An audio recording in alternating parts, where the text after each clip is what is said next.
Halo guys, berjumpa lagi dengan gue Kyoto. Sekarang kita akan membahas tentang FRSKD CPNS tahun 2021, khususnya tentang tes intelijensia umum per 5 September 2021. Jadi itu hari Minggu ya hari ini, dan ini masih fresh from the oven banget.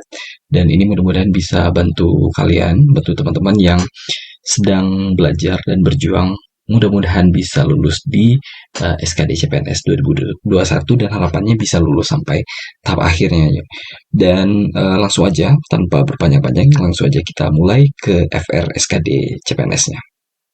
Kesannya kok kayak nggak beraturan banget gitu, kayak nggak kelihatan polanya, ya kan, nggak kelihatan polanya. Tapi sebenarnya kalau misalnya kalian lihat hati-hati, itu sebenarnya ada polanya. Cuman polanya nggak yang kayak biasanya kita kan kayak cuman 2 langkah kali bagi tambah kurang atau 1 langkah gitu kan. Kalau ini nggak, ternyata polanya itu jauh lebih ya pola soal-soal HOTS lah. Nah ini coba kalian lihat yang dari 11 ke 13, coba ini dari sini ya. 11 ke 13 itu kan ditambah 2 ya kan. Nah terus coba lihat lagi, berarti ini kan berapa langkah nih, 1, 2, 3 langkah. Nah sekarang coba lihat dari 3 langkah setelah angka 13, berarti 15 ke sini. Ini berarti tambah 2 juga. Terus setelah 15, 3 langkahnya 16, 18, 17 tambah 2 juga. Nah ini satu pola kita udah dapat. Sekarang coba 14. 14 ini berarti dia harusnya ke sini ya, ke angka 15. Berarti di sini dia tambah 1 gitu, 3 langkah juga. Terus 15 ke 16 tambah 1 gitu kan. Terus 16 ke, nah di sini titik-titik gitu kan. Nah berarti di sini tambah 1 juga. Jawabannya 16 itu tambah 1 berarti di sini 17. Ini kita buletin dulu. Terus kita kan masih ada pertanyaan satu lagi di sini kan. Nah coba kita lihat di sini yang 12 ya, yang belum ketemu ya temennya ya. Nah 12 ini coba kita lihat ke sini, 3 langkah juga berarti. Ke mana, 1, 2, 3 ke sini berarti ya, ke 15.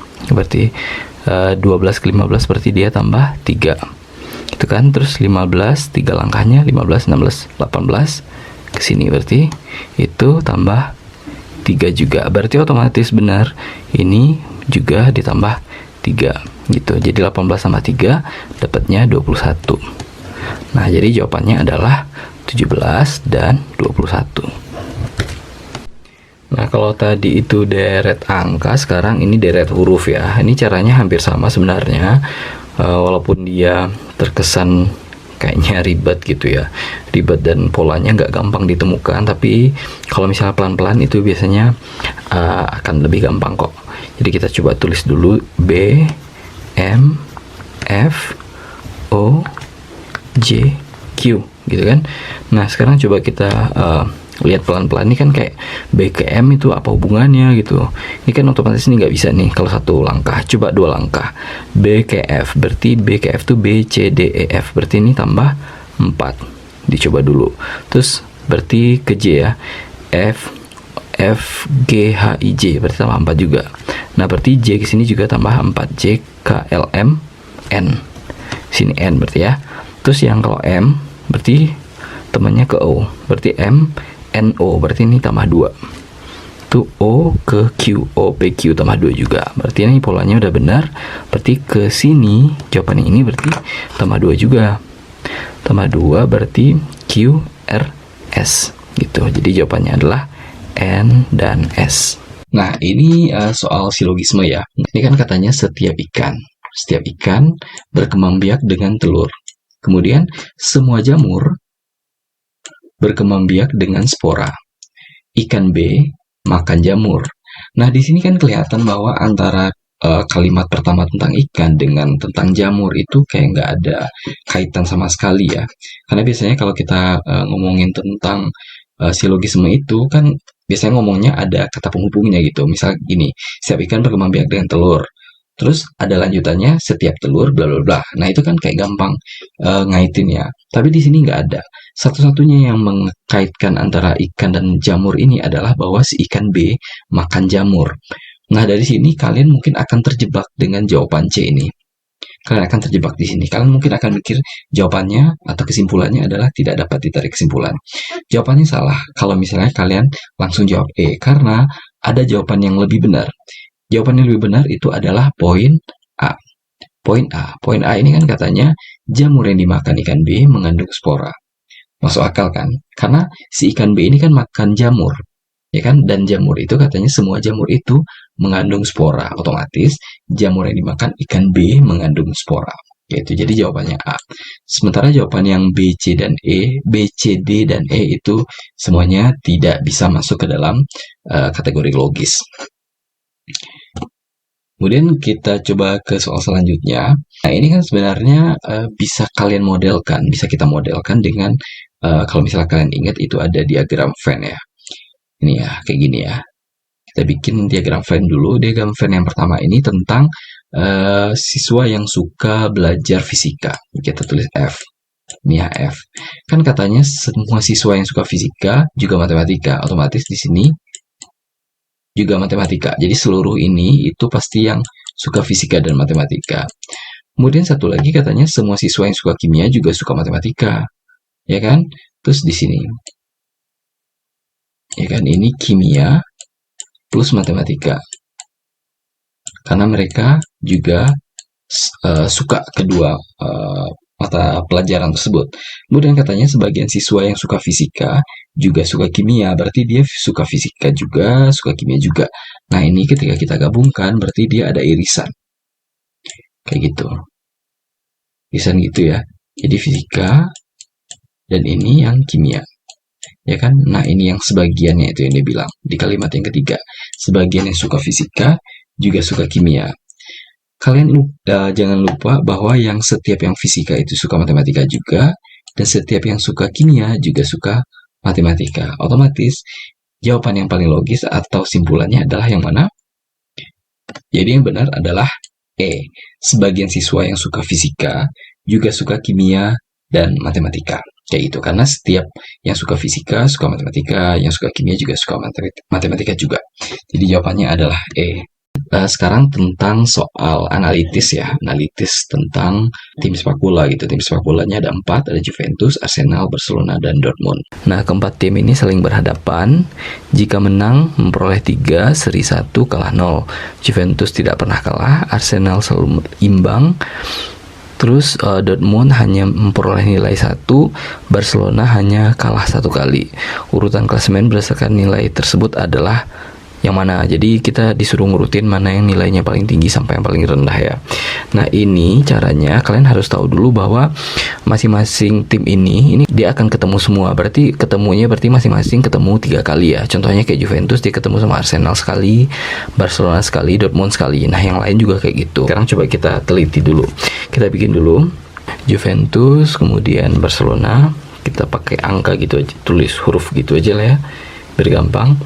J, B gitu ya. B ini Barcelona, Juventus, Barcelona, kemudian Arsenal, R, kemudian yang si Dortmundnya D.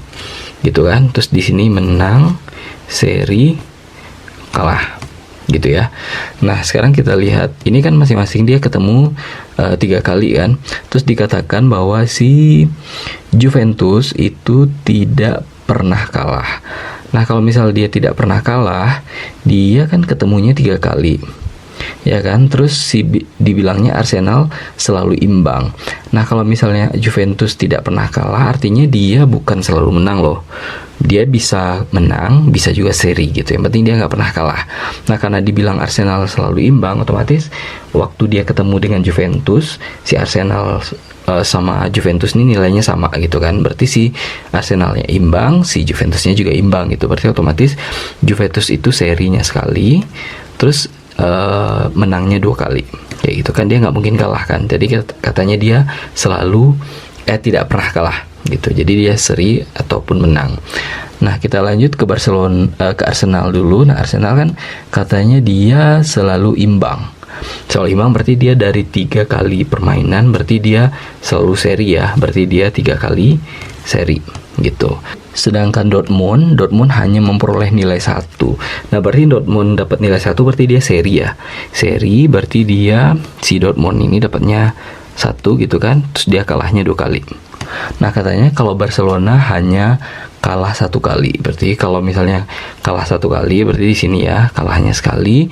Karena seri tadi kan dibilang tadi si Arsenal selalu seri ya, berarti si Barcelona juga dapat sekali seri dan dia menang sekali kayak gitu. Nah, sekarang kita bikin skornya. Skornya berapa? Berarti kalau menang itu kan 3 tadi ya. Seri itu 1, kalah tuh 0. Berarti 2 kali 3 6 tambah 1 7. 7. Kemudian Barcelona nih 3 1 0. Berarti 4. Ya kan?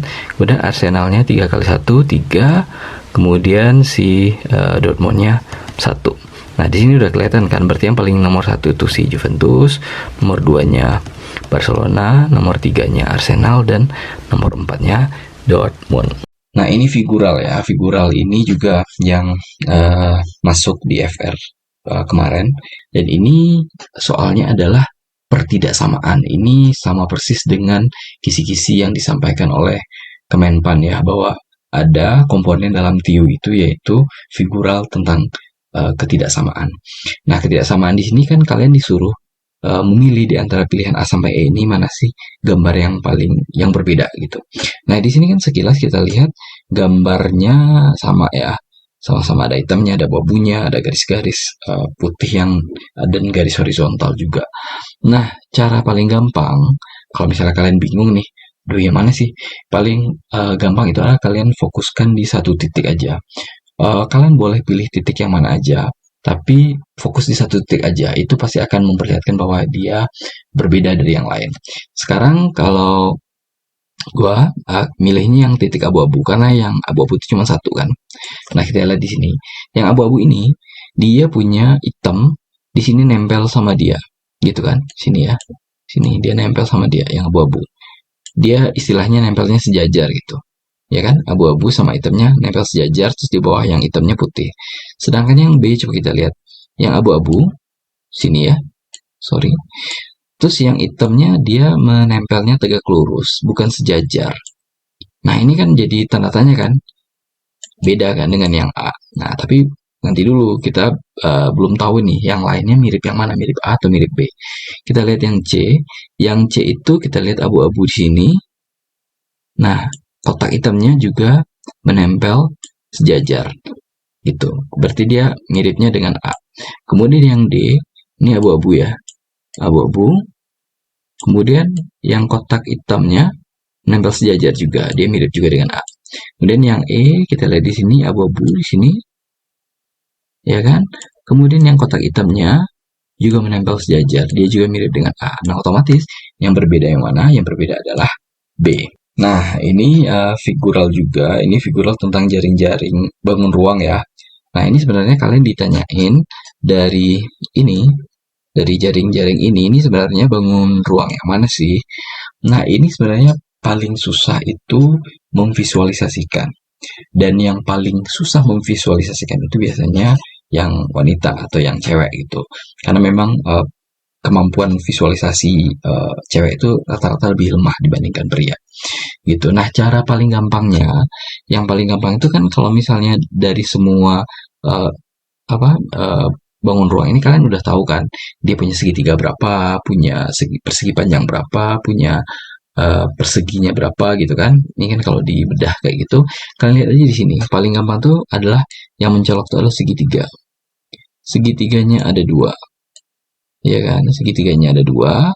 Kalian lihat di antara ini mana yang punya segitiga 2. Kita lihat dulu yang A. Yang A-nya punya segitiga berapa? Sini ya.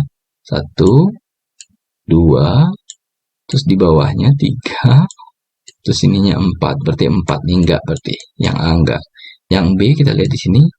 1, 2. Nah, B-nya bisa jadi kandidat. Coba kita lihat yang C. Segitiganya berapa? 1, 2, 3, 4. Ini enggak. Nah, yang D otomatis enggak, karena dia enggak punya segitiga ya. Yang E juga enggak. Berarti otomatis jawabannya yang ini adalah jaring-jaring dari bangun ruang yang B.